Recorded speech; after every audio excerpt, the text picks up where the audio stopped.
Ahani Kuburezi Official TV. Ahani Kuburezi Official TV. Subscribe,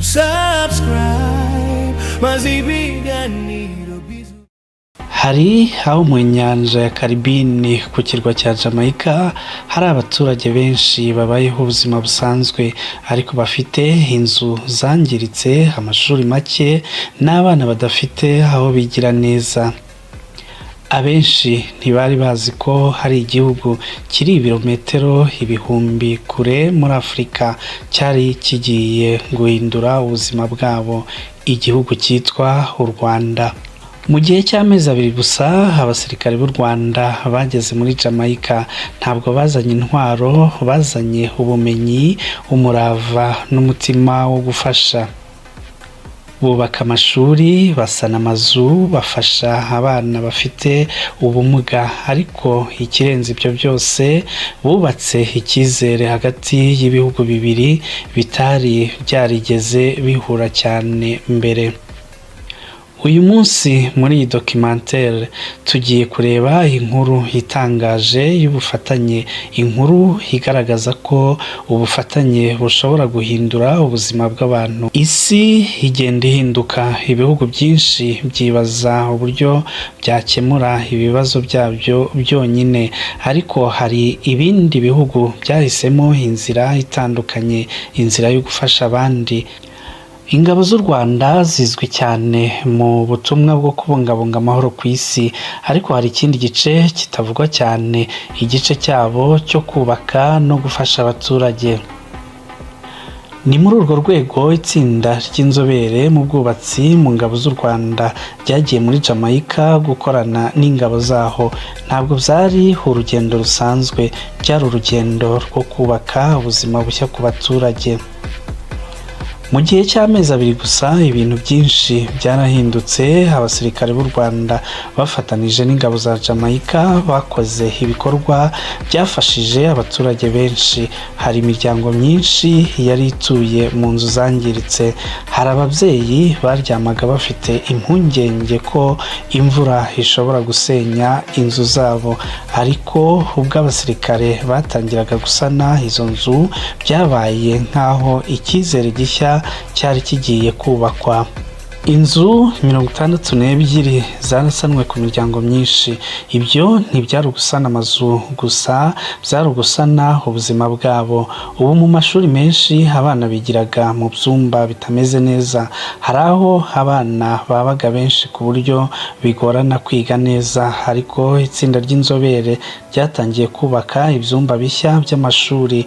Ku mwana muto ubonye ishuri rishya ni nk'aho inzozi ze ziba zibonye aho zishora imizi.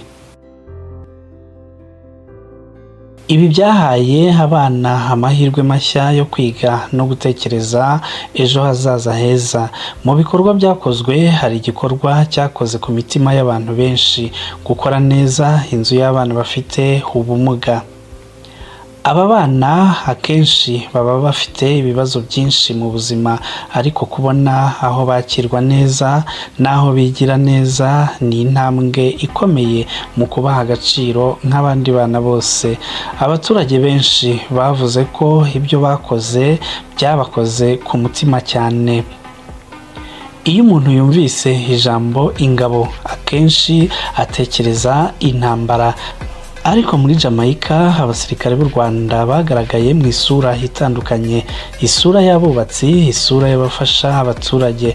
Bakoranaga n'ingabo za Jamaica buri munsi, bafatanyaga imirimo, bungurana ubumenyi, basangira intego imwe. Ibi byerekanye ko ingabo z'ibihugu zishobora kuba imbaraga z'iterambere. Mbere y'uko iri tsinda risubira mu Rwanda habaye igikorwa cy'ingenzi cyerekanye agaciro k'ubufatanye.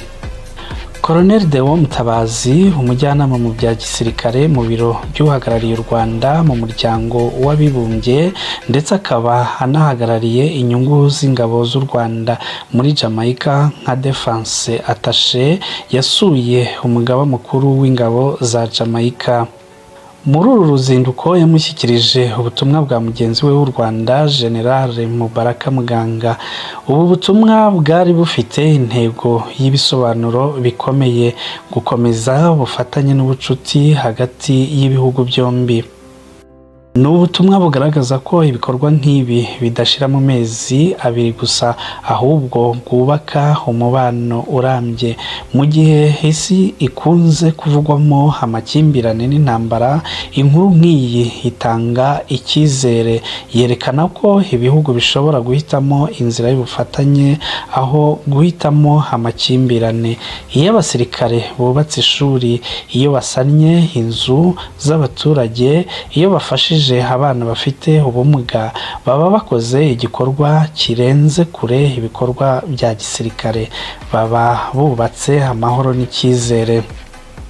Tubibutse ko iyi nkubi y'umuyaga muri Jamaica yiswe Melissa yari yibasiye uturere tugeze kuri 6 aritwo St James, Hanover, St Elizabeth, Trelawney na St Anne.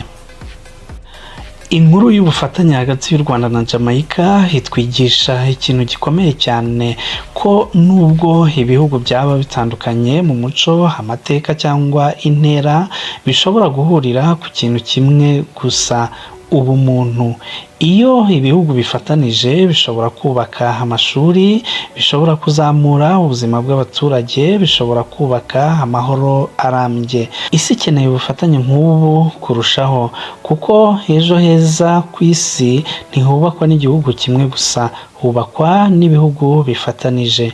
Nshuti bakunzi bacu rero, isomo ry'uyu munsi ribaye ubufatanye, ribaye gushyira hamwe no gutabarana muri byose. Ngiki igituma ubuzima burushaho kuba bwiza, ngibi ibituma isi iruhuka ibibi byose biyikorerwaho, maze amahoro, urukundo n'ubufatanye bikayibera akanya k'agahenge no guhumeka. Reka tubashimire cyane rero mwebwe mwabanye natwe muri iki kiganiro, mukomeze kugubwa neza. Mwari kumwe na Fidèle de Jésus, turabakunda cyane. Ciao ciao.